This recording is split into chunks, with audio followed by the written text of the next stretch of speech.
ready for takeoff. We are cleared for takeoff. 5, 4, 3, 2, 1. Time to take flight in your community and in your life. This is Audio Airstrike.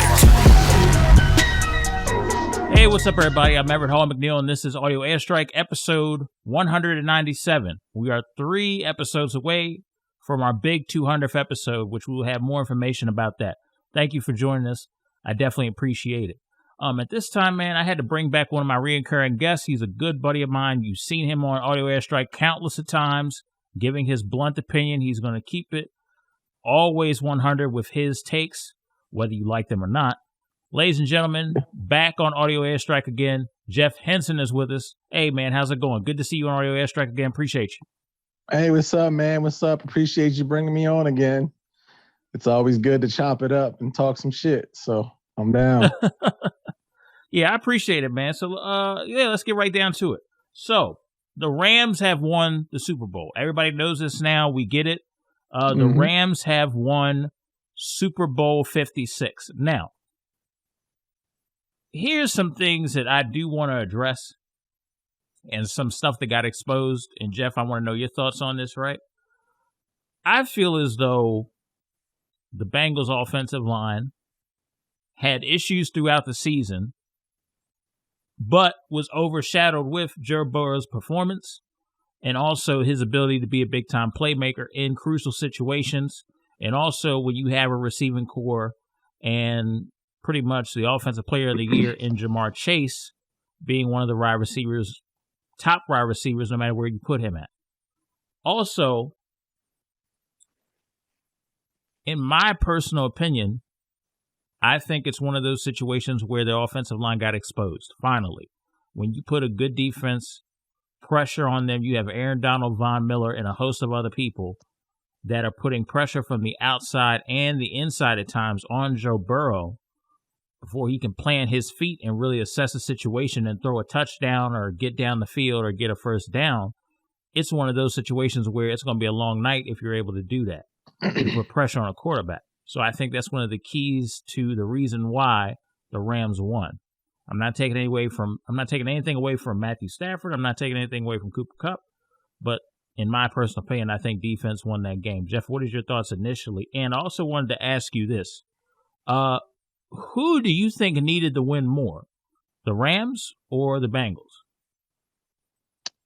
To just start right off with your question, I feel like the Rams and Sean McVay in general needed to win that more just because of the deficit they put themselves in with, basically trading the house, for a trailer. And, they might have a couple good seasons, but let's be honest, 3, 4, 5, maybe 6 years, all the number 1 draft picks they gave away and all the capital and everything, they're going to struggle down the line. And, hence why maybe Sean McVay is already considering retirement. But that's just my personal opinion. There's a lot of analysts that disagree. So it is what it is. I feel like, Matthew Stafford, if you really want to get away from, okay, they did the trade problem and all that stuff, if you really want to put it in perspective, I think Matthew Stafford's on the back end of his career and Joe Burrow's on the beginning of his career. Now, as much as he probably wanted a Super Bowl in his first couple seasons, that doesn't always happen that way. So, for me personally, I feel like the Rams needed it more.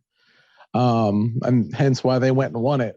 So, yeah, I definitely agree with that. I think that was very key, and I think that was very big. I think that when you look at all the playmakers, you had Aaron Donald,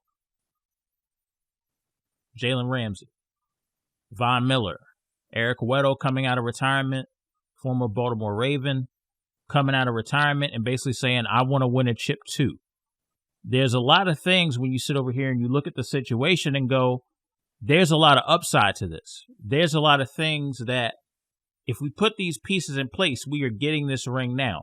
Rams have been very transparent all season. We are making these moves because we're trying to win right now. No matter what's going on, no matter COVID, injuries, anything of that sort, we trying to win right now.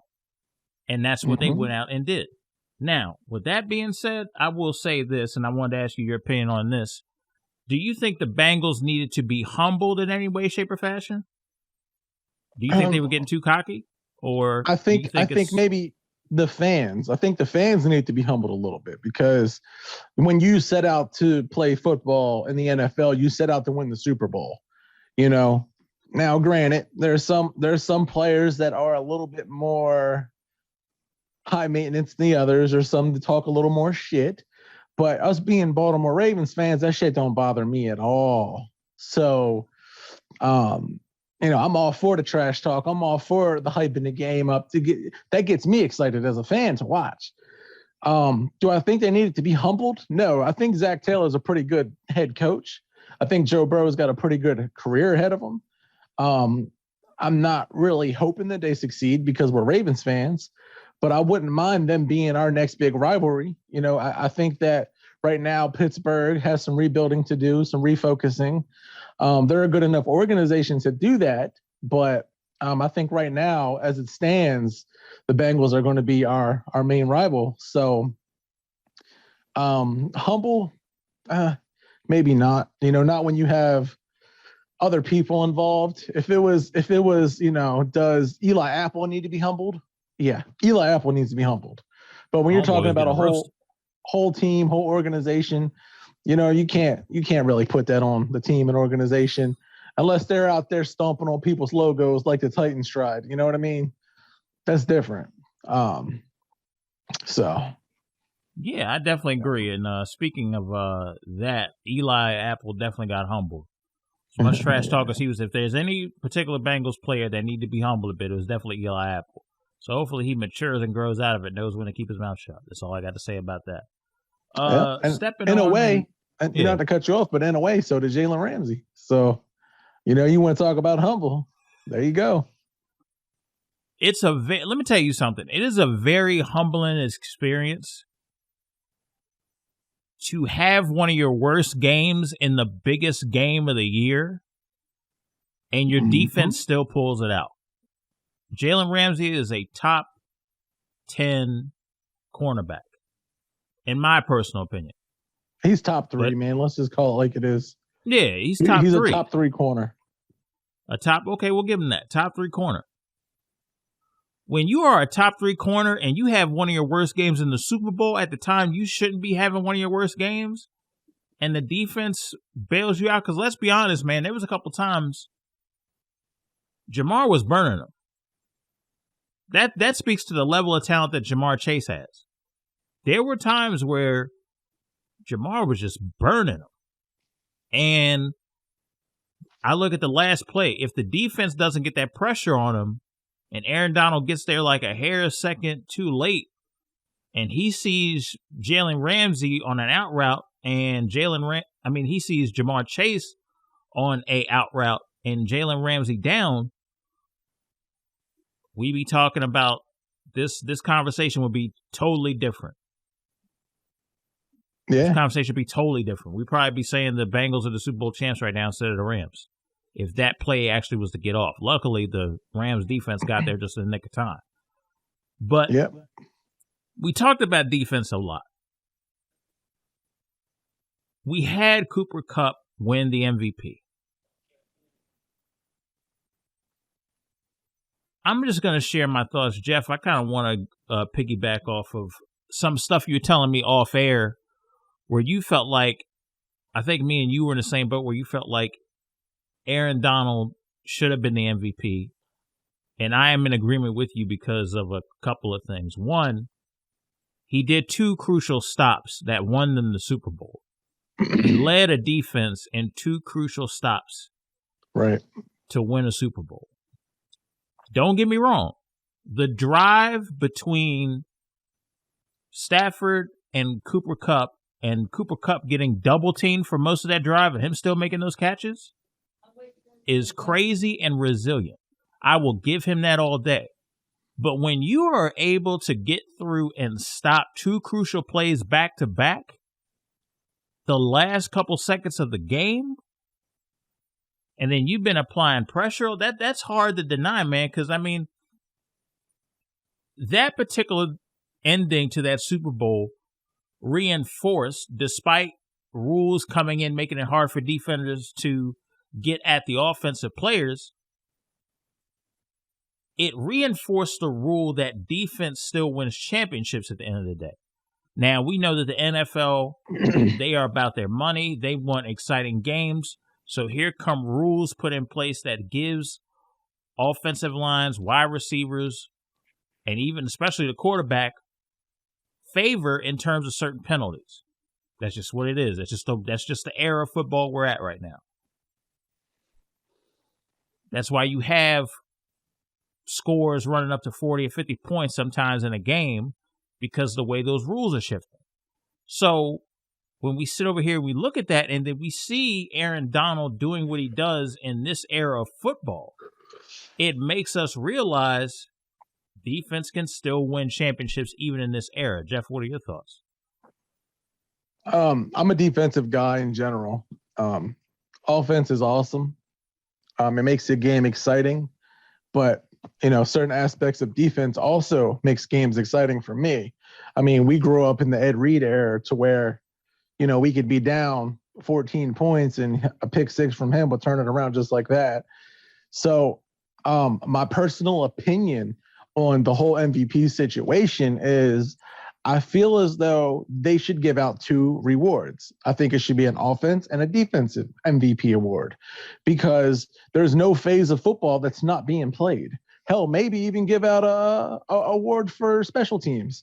You know what I mean? Special teams MVP, I think personally, if you really get down to it, yes, this is more of an offensive league now. Yes, Cooper Kupp's catches and drives were very crucial. I mean, let's not twist it. He don't do what he did. They're not winning. Right. You know what I'm saying? They're not winning. And the season he had, maybe they felt like he deserved that because, he had one of the greatest wide receiving seasons of all time. He had a great wide receiving, playoff run. So, maybe all of those things lead up to MVP. Like, for example, a lot of people to this day think that Jacoby Jones should have been MVP of our Super Bowl run, right? Right. But we could not deny Joe Flacco that playoff run. That 11-0 Super Bowl win, you know what I'm saying? And maybe that has something to do with it, too. But at the end of the day, I really think they should start incorporating, multiple MVP awards. Maybe start off doing defense and then maybe creating special teams as well, because all phases of football are being played. And that's just my personal opinion. Yeah, I definitely get where you're coming from with that. And that is actually a good idea. I do think I would like to see, a defensive MVP and an offensive MVP. I think we might get those two, but I could see people being against it, being like, no, it's always been one person MVP. Let's not split it. And that's like, I could even see somebody go as far as to say this. Let's not make it a precipitation award. They'll say that. So, in my personal opinion, I think that they need to start favoring defensive players more when it comes to choices of MVP seasons. That's just me. I think that overall, whether you're the NFL MVP for the season or whether you're the Super Bowl MVP, I think that we need to see more defensive players get that. I mean, the NFL has made no bones about it. They have not, they haven't ignored it. They haven't denied it.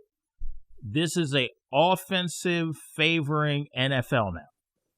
That's just what it is, which makes it harder if you're a defensive-minded person and you play an aggressive style of defense. You're going to be more prone to getting penalties called on you, or a penalty that could decide a win or a loss in your season record or in a crucial playoff situation, that sort of thing. So that's a risk that you take. But the Rams, putting all those pieces together and betting on themselves this year, they accomplished what they're supposed to accomplish. Now, a little tidbit. I do find it kind of strange that I heard through the grapevine and saw that there wasn't as many people out for the Super Bowl parade, which is crazy to me. That is crazy to me. I heard it was a little light. That's what I heard. I heard it was a little light.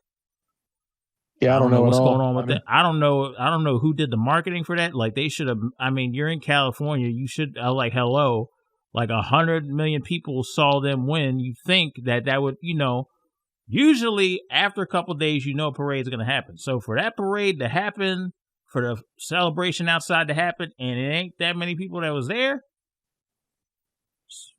something is up with the marketing. Something is up. Like, you telling me y'all ain't pass the word around?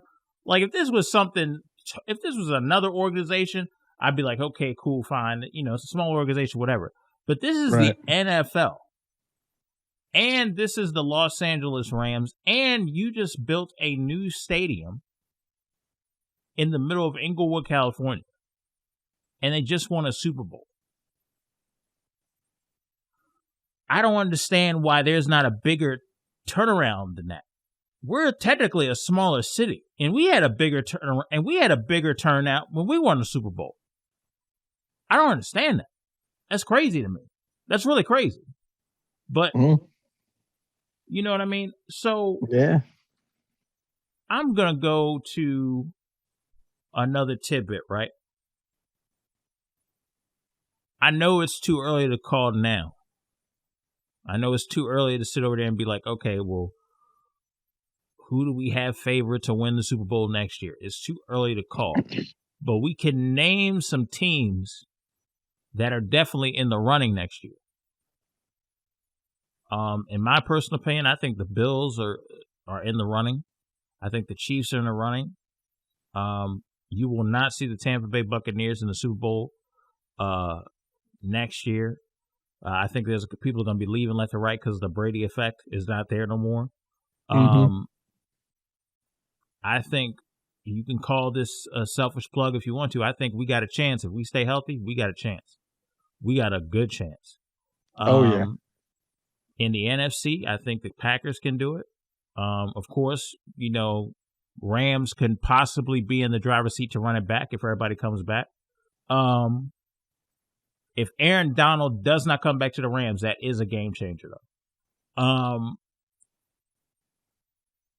Who else is a good NFC team that I could see running back? If the 49ers figure out their quarterback situation and get a couple more receivers and some more pieces, they can make a run. I know I may be bold saying that, but I mean, if they get a decent quarterback that's not Jimmy G, they could get a run. Maybe. They got the pieces. They got Deebo Samuel, that's like a running back wide receiver hybrid, and then they have Kittle. They have a lot of pieces. You know what I mean? And they got pretty far for a team that, in my personal opinion, has like a one-dimensional scheme that's heavily dependent on Deebo Samuel and George Kittle. That's just my opinion.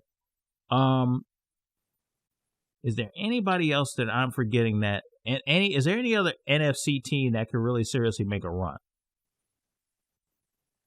I'm trying to think. I mean, personally, you got the Cowboys who are always trying to run. Yeah, but are they're favored to make playoffs? I don't think they'll ever be favored to make the Super Bowl because there's always something catastrophic, sad, or wrong that always happens that gets them out of there. So yeah, I'm not sold on them. If you're going to talk about, who's the potentials to make it back to the Super Bowl in the NFC, I mean, you already said it. The Rams and I think Green Bay, depending on, like you said, it's too early, so it really depends. What teams are going to have what pieces? What's the draft look like? Maybe if we come back to this after the draft, maybe we can make that decision. But I feel like if you want to go off of what people have right now, I think you're right. The Bills, Kansas City, the Baltimore Ravens, and the Rams, and possibly the 49ers again. And the Cowboys have a really good team too, man. They got really good defensive players like Micah Parsons, et cetera. So, I mean, it boils down to getting that quarterback situation fixed, getting that offensive line fixed, getting that run game going. So, Ezekiel Elliott's been like quiet. Like it was a quiet season. I didn't really hear any noise about him throughout the whole season. I was like, what's going on over there?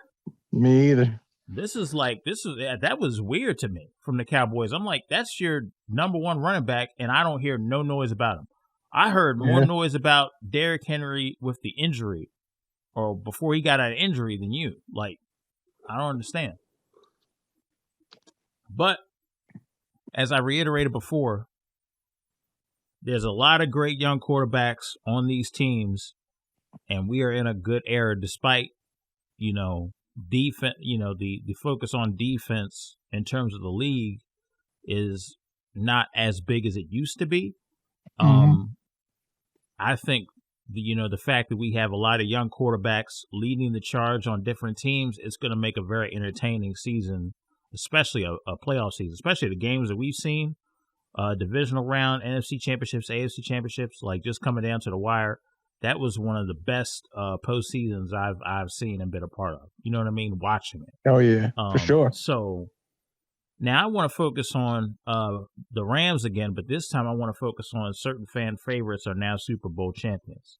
So if you bear with me, I'm going to read off the people that I'm looking at, and that is Matthew Stafford, Odell Beckham Jr., who contributed very well, got the first touchdown in the Super Bowl, Jalen Ramsey, and Eric Weddle.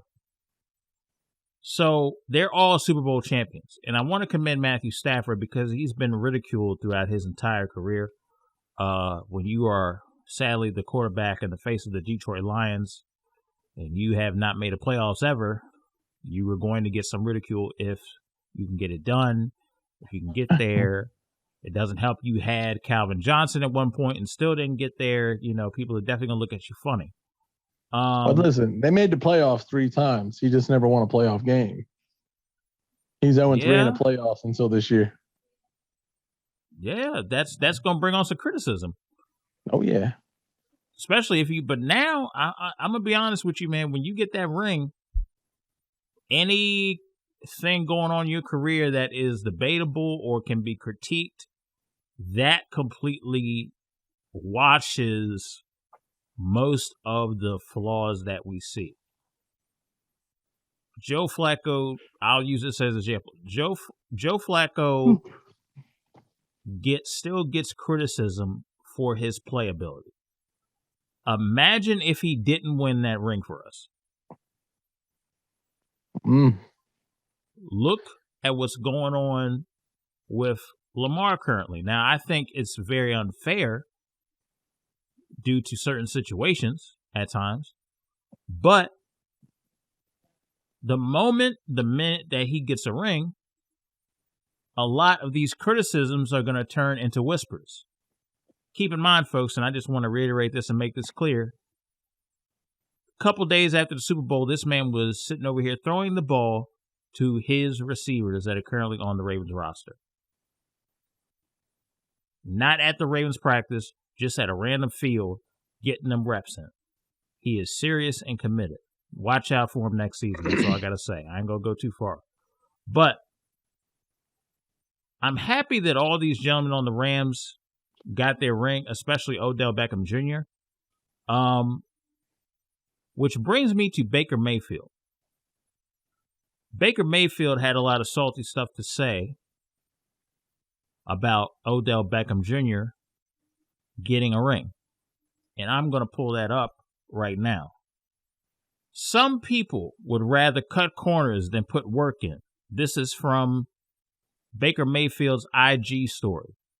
Some people would rather cut corners than put work in. The 10 guys I break the huddle with have my full support, and I work every day to gain theirs. Happy for the guy to have his moment. He never gave 100% effort like that here. Reiterate that again. He never gave 100% effort like that here. This is one of those times, I'm going to just say this. Baker, you ain't had a great season. You didn't have a great season. You had terrible quarterback numbers. You didn't get your team over the hump. Yes, you huddle with the 10 people around you, but you had weapons. More weapons at one point than Lamar Jackson. You had Landry. You had Odell Beckham Jr. And you have what, if schemed well, one of the two best running back cores in that backfield. None of that was taken advantage of. You have Nick Chubb back there. None of that was taken advantage of. So, this whole time that Odell Beckham Jr. has been with you, you have made it seem as if he's the problem. He went over to LA, fitting in just fine. He's calling it home now. I don't think Odell Beckham Jr. was ever the cancer within the Browns locker room. If we want to talk about who the cancer in the locker room is, Baker Mayfield may have to check himself, because he may be the very thing that he is talking about, respectfully. Here's a scary thought. Give Joe Burrow that receiving core that you had. Give Lamar Jackson that receiving core that you had. Give Aaron Rodgers that receiving core that you had. I bet you they can get something done.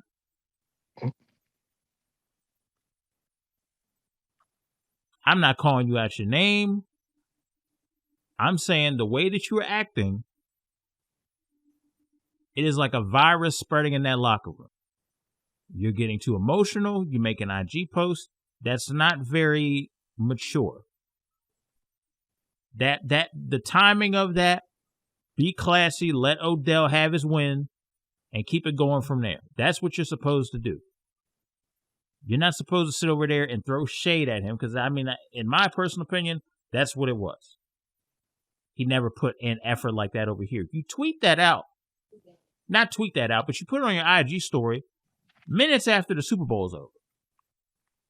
Have some decorum and class, bro. Like, that was not a classy move at all. Jeff, what are your thoughts on it, man? Honestly, the Browns aren't a classy organization to begin with. You know, I do know this. There's a lot of speculation about who was the problem and who was not the problem. At the end of the day, they are a team. They did not work as a team. They didn't grow as a team, and they did not develop enough rapport to be a dynamic duo. Do I think Baker Mayfield's a great quarterback? I do not. I think he's a decent quarterback. But I also don't feel like Odell Beckham is also a great wide receiver anymore. I think he's a good wide receiver. But, you know, who am I? I'm just some fat dude sitting on a chair. So at the end of the day, the speculation is this. You know, there was problems in Cleveland. It didn't work out. And Odell went to a team that was on the trajectory of winning a Super Bowl ring. So Baker feels as though that's, you know, how he got a ring. Now, you can look at it from however angle you want. Odell Beckham is a Super Bowl champion, and you're sitting at home watching him play. So at the end of the day, I think people need to act like adults and better their craft and move the on. That's just my opinion. Yeah, I definitely agree with that. Definitely for sure. I want to get to the halftime show. Let's talk about it. One of the best halftime shows that we have seen in quite some time. The halftime show featured Snoop Dogg, Dr. Dre, Eminem, Kendrick Lamar, and Mary J. Blige, and surprise appearance by 50 Cent. Now, I'm going to just talk about it. Y'all love to body shame people or pick and choose who to body shame. 50 Cent is hanging upside down and y'all start fat shaming him, get the jokes off, everything like that. But if I came in this podcast one episode, and I'm using this as an example, I'm not coming at nobody, and I started going at Lizzo, you would be canceling me on every side, no endorsement deals, nothing like that. I don't like, and this is what I don't like about people when it comes to fans of entertainment, or people that watch entertainment, or people that are consumers of entertainment. Y'all want to pick and choose when it's okay to fat shame and when it's not. If we saying it's not cool to fat shame, it's got to be across the board 100%. Y'all can't pick and choose who to fat shame and who to not. If I started on this podcast, and Jeff, I'm using this as an example, so don't get upset.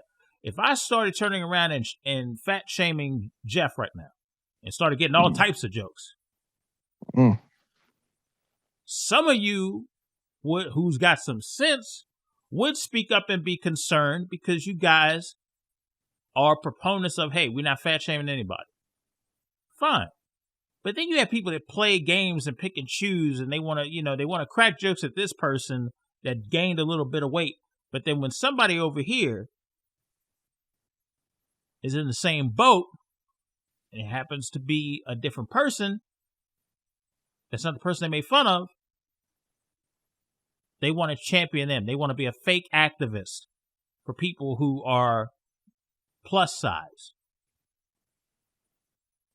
But then you want to get the jokes on 50 Cent. I don't like the hypocritical, pick and choosy type of attitude that some people have. Were the memes funny? You decide if they were funny. Me, I'm looking at it from a totally different perspective. Because if I came at Lizzo like that, and I'm using her as an example because she's the main one out here that's a plus size woman, proud of it, but she's also out here half naked in some of the photos wearing crazy outfits, in my personal opinion, crazy outfits at the time that's letting everything hang out. And if I said that is inappropriate, why is she doing that?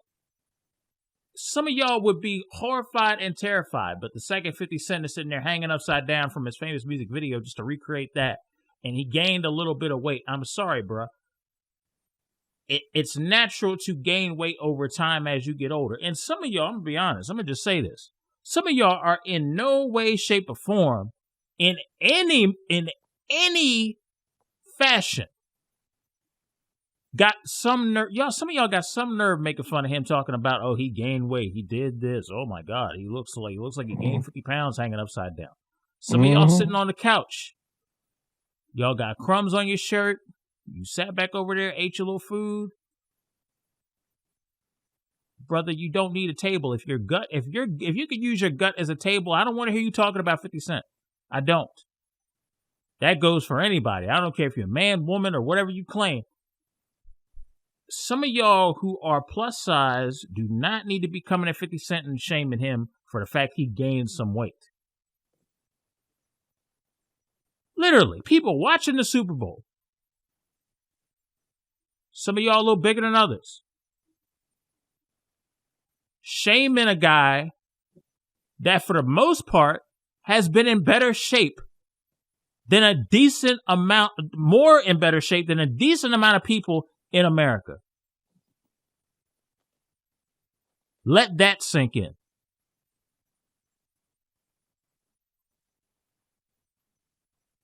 This guy was ripped, and the same people who were clowning him for gaining a little weight,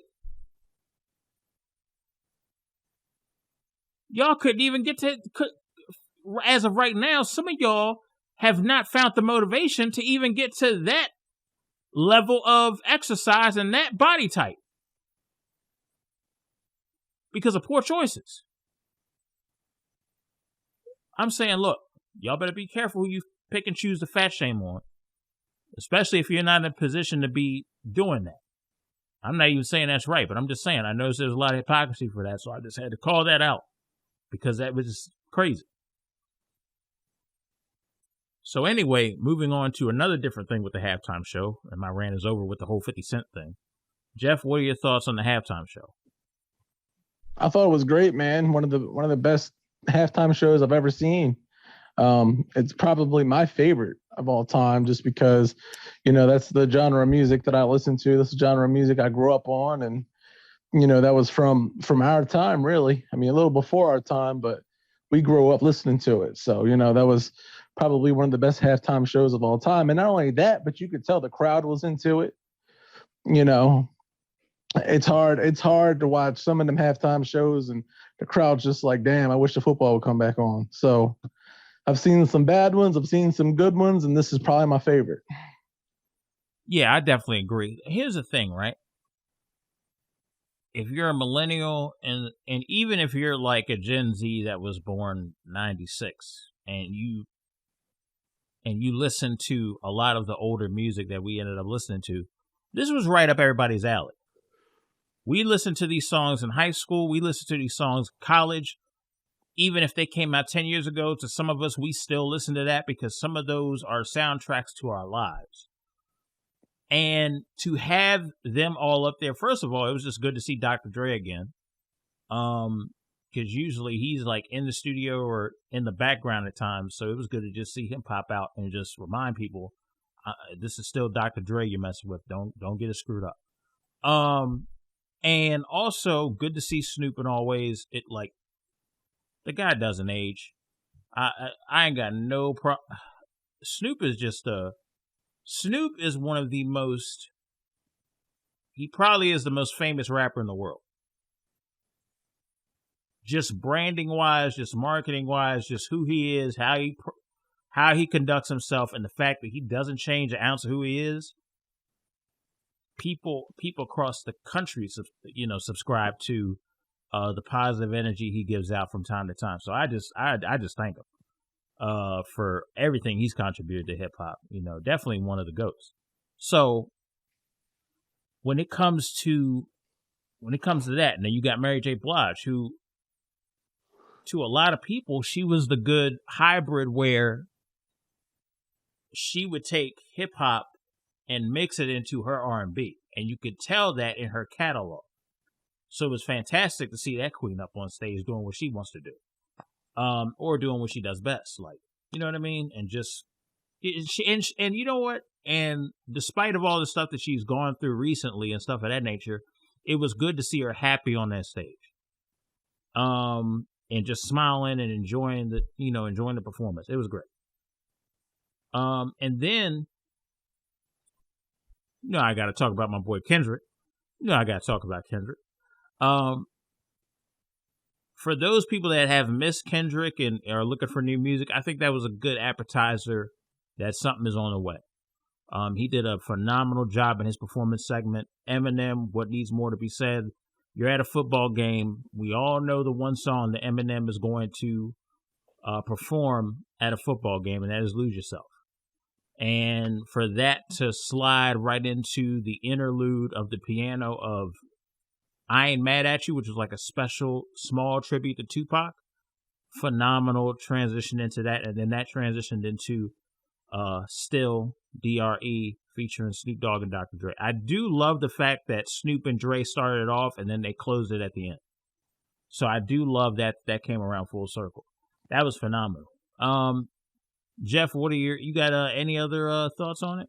What was your favorite? Did you have any particular favorite part of the halftime show? A particular favorite part? Yeah. My favorite part was when Dre started playing on the piano, for sure. Because there was rumors of the hologram and everything for Tupac, and but at the end of the day, when he started playing that, because that's my ringtone, so right, you know what I mean. So I was like, all right, that's dope.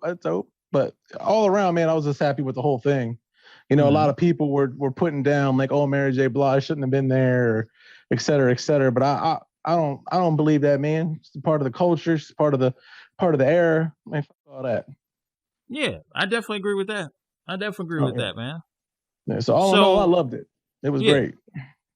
Yeah, absolutely, dude. So I wanted to ask you this question. Do you think we'll see more hip hop acts in Super Bowl halftime shows in the future? I think this is a very heavy hip hop act. I think so, man. Um, I don't know. I don't know if they have like a genre plan. Like maybe next year it'll be country. Maybe the year after that it'll go back to pop. You know what I mean? Because I noticed there's like a little bit of a trend. I haven't been paying attention to it that much, but I do notice it's a little different every year. So I don't know, but I hope they do. You know what I mean? So enjoyable. Yeah, we'll definitely see. We'll definitely check that out and see. So I want to talk about this real quick, and that is Brian Flores. Yep. So I'm going to read this really quickly, and this is from NFL.com. The National Football League has a long, troubled history when it comes to race and head coaches. At the turn of the century, the modern era has seen 4 black head coaches at the dawning of 2022. In the league's 102nd season, 13 franchises have never hired a black non-interim head coach, and 11 others had only installed one. Kind of skipping through here. It's against the backdrop that former Miami Dolphins head coach Brian Flores kicked off Black History Month last week by suing the NFL and 3 of its teams on an alleged pattern of racist hiring practices by the league and racial discrimination by the Dolphins, Broncos, and Giants. The NFL had only one black head coach entering in this hiring cycle, and 6 of the first 9 vacancies this year went to white men. 2 of the 3 final openings went to diverse candidates. The Texans hired Levy Smith, who is black. The Dolphins appointed Michael McDaniel, who is multiracial. But those hirings came a week after Flores' lawsuit. So, this is my thoughts, right? At what point can we make the tide turn and start bringing more black coaches to the forefront? For example, Bruce Arians. He has a lot of staff that are African American that deserve at least head coaching interview, something that's an actual interview where it actually will be held under consideration. That's one example. There's tons of linebacker coaches and offensive line coaches that once they get a offensive coordinator job or defensive coordinator job, they can actually be in line to be a head coach. But because of the politics that goes on with these gigs and stuff of that nature, it makes it very hard, especially when you're African American trying to achieve these head coaching jobs. It is one of those things where it is treacherous. And it is trying, because it's it's almost like, my goodness, like, what the heck do I do? How many hoops I got to go through? And if I do the interview, are they even considering it? I think we have to get to a point where if somebody is the right person for the job, hire them. I get where I'm frustrated because people tend to hire what they're familiar with. You know what I'm saying? Like, they tend to hire somebody that looks like them, instead of diversifying themselves and pick people that, they're just suitable for the job no matter how they look. So, I wish that the NFL workplace, especially for head coaching positions, that if you're going to hire or you're going to interview an African American for any head coaching position, it should be taken seriously and shouldn't be taken as a joke or to fill a quota. I don't care what, the Rooney Rule itself causes loopholes and gray areas to me. So I feel as though that there needs to be a serious move to have African American representation within a lot more within these head coaching positions. Jeff, what are your thoughts? I'm not the best to speak on this in general, just because, I don't know what it's like to feel to feel those things. There's 3 things that I want to point out on job applications and stuff like that. I don't like that they differential, race and stuff like that, because I don't believe in calling an African American. You're an American. I'm an American. What you are, who you are, that has nothing to do with that. So that's point blank period right there. Number 2, I want to point out that there's 3 people right now that I believe belong in head coaching jobs in the NFL that are not. That is Brian Flores, Jim Caldwell, and Marvin Lewis. Those 3 have no reason to be sitting anywhere other than a head coaching job. So I don't know why you have these failing teams out here, and then they're hiring fucking special teams coordinators and running backs coaches and shit when you have 3 qualified men like that. But, that's a problem right there. So, and the number 3 thing I want to point out is Hugh Jackman came forth, and he basically said that, the Cleveland Browns gave him a raise for being 1-30.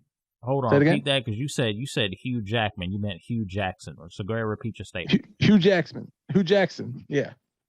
Hugh Jackman came forward and said that, the Cleveland Browns gave him an extension plus a raise for being 1-31. So that right there should tell you that, part of this lawsuit that they got going on was Miami was trying to get Brian Flores to tank games for better draft picks. So I think this really needs to be looked at efficiently and effectively, and something needs to be done about it, because the 3 names that I named, there should be no reason they're sitting at home doing nothing. That's just my opinion. And, I think it's kind of sickening, but that's all I can really say on the matter. Yeah, I definitely agree. I think it's baffling that we're even having this discussion in 2022, because at this point, it's about what can the coach do for your team. If you're really trying to bring success and really trying to bring something for these fans to cheer for, I think what's gross is that, no surprise with the Cleveland Browns, that you're paying Hugh Jackson to literally throw away a game for higher draft picks. So you're wasting people's hard-earned money to come and watch you lose. You're wasting the talent of these men. They're missing they're literally going out there doing these reps for nothing, just to lose, because you have it in your mind, the way the scheme and the way the system is set up. You want the head coach to tank the season for draft picks so we can get better later on? That is the most mind-boggling, insane, toxic way of trying to get better. That is crazy. That is crazy. That doesn't even make any sense. There's already people that don't want to play in Cleveland. They don't. Mm-hmm. Nobody wants to come play in Cleveland. Nobody wants to play in Detroit. Sorry, Houston. Nobody wants to come to Houston and play. I don't know about that one. Houston's starting to become a problem, but I don't think Houston's as bad off as Cleveland and Detroit for sure. Houston went from having Deshaun Watson, DeAndre Hopkins, and J.J. Watt to literally nothing. I'll give you that for sure. But that was due to the guy that they had hired in that place. We're talking about a complete organization over an embodiment of tragic. You know what I'm saying? Yeah, and that's what they are. Cleveland and Detroit are in the embodiment of trash. So throw Washington in there too. You could throw Washington in there too. Yep. Yeah, it's crazy, man. We literally just named 3 teams that could use a total upgrade right now. Yep. A total upgrade right now. And that's the way it's got to be, man. So they got to figure that out. I mean, don't get me wrong. I'm a huge Ron Rivera fan, man. I think Ron Rivera is a great coach. I think he has a real bad quarterback problem. Yeah, I definitely do. So they're going to have to figure that out in the draft. And I don't know going into the draft if they have going into the draft, I haven't heard any noise about good quarterbacks in the draft. Jeff, have you heard anything? I have not, but I know there's some quarterbacks that's going to be available. If you're asking me my personal opinion, I think a Jimmy G would fit that scheme well because, he can't. Jimmy G is not a great quarterback. He's a system quarterback that can protect the ball and your defense does the work for you. That's the kind of quarterback Jimmy G is. Now, Jimmy G is a huge improvement compared to what they got. Would you agree? Yeah. So, I definitely agree. In my opinion, if you can get like a Jimmy G or somehow convince like a Deshaun Watson to come there or, anything like that, man, you just never know. Sky might be the limit. I mean, they made the playoffs the one year, right, without a quarterback. They had their backup rookie or whatever come in, and then they almost made the playoffs this year. So that should tell you something. I definitely agree with that, man. It's crazy. Like, yeah. They have, like I said, man, the 49ers have weapons, and Jimmy G obviously is not going to be a 49er after this season. But I think going to Washington might be good for him. But also, I'm going to be honest, some people look at some of these destinations and be like, well, that's where quarterbacks go to die off. That's how I'm not trying to be spicy or talk about anybody with some spice and some venom. That's not what I'm trying to do. But I do have to keep it honest about how people think about some of these organizations. Some people look at Washington as a freaking desert. I know it's nowhere near a desert geographically, but some people look at it as a desert. They look at Detroit as a desert. Yeah. Some organizations, if you go over there, your career is pretty much done, over with. You just trying to collect a check. You know this team's not going anywhere. Yep. That is what the antithesis of all that is. If Jimmy G can go into what's officially known as the Commanders now, which they should have called themselves the Red Tails. I ain't going down that road. If he goes in there and performs well and gets Washington to a track that they haven't been on in a very, very long time, watch out. You know what I'm saying? Which possibly could be done. It possibly could be done. It definitely could be done. So I wanted to, as we wrap up here, I wanted to personally thank you. And this is not on the script, and this is something very spontaneous that I'm about to say to you. But as we are closing in on 200 episodes, I wanted to give you your flowers. And one of the things that I wanted to do was I wanted to thank you for the number of times that you have stepped in here, chatted with me about race and politics, to sports and entertainment in general. And you stepped in here, gave your honest opinion, and enlightened me at times on things, challenged me on my thinking at times on certain episodes, and did it in a way so that I could get better at what I was doing. And I wanted to give you your flowers and let you know that as a friend, not just as a guest, but also as a friend, and as a close friend of mine, I appreciate you. I thank you for what you've contributed to Audio Airstrike. And this is definitely not the last time I want you on the show. So I definitely appreciate that. If you can make the 200th episode, which I plan on doing a roster of guests to come in to make that 200th episode special. So you're more than welcome to when we get the chance to do it. Yeah, man, I appreciate you bringing me on. You've been a very good friend to me as well, and it's always good times and good vibes, and anytime I can come on, I'm always down. So if I got time for the 200th, I'll roll through. But if not, keep the show rolling. So yeah, absolutely, man. Absolutely. So with that being said, this has been another edition of Audio Airstrike. I am your gracious host, Everett Hall-McNeill. Thank you, Jeff, for stopping in always. You are more than welcome to ride through any time. At this point, there's a guest bedroom in the apartment of Audio Airstrike. You can always crash there. Just don't run up the electric bill and we're good.